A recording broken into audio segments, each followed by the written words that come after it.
यस्तो खाले परालबाट तपाईहरूले सिम्पली यस्तो खाले च्याउ कसरी उमार्न सक्नुहुन्छ भन्ने बारे जानकारी आज म तपाईहरूलाई दिन गइरहेको छु। त्योभन्दा पहिला तपाईहरूलाई जिज्ञासा होला कि यो पराल के को हो। यो पराल हाम्रो यतातिर मास उब्जिन्छ, यो मासको पराल हो। यो पराललाई कमसे कम 3 देखि 4 चोटी सफा पानीमा राम्ररी धुनुपर्छ।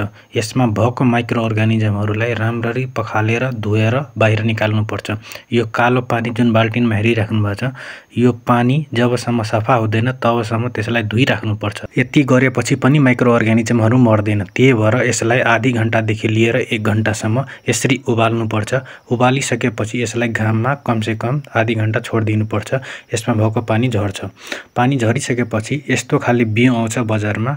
बिउ ल्याएर त्यसपछि यसलाई पोकेटमा लेयर बाई लेयर लगाउनुपर्छ। लेयर बाई लेयर लगाइसकेपछि त्यसपछि यसलाई राख्नुपर्छ। राख्नको लागि अन्धारो कोठा चाहिन्छ। मलाई अन्धारो कोठा नभएर मैले यस्तैमा राखेको छु।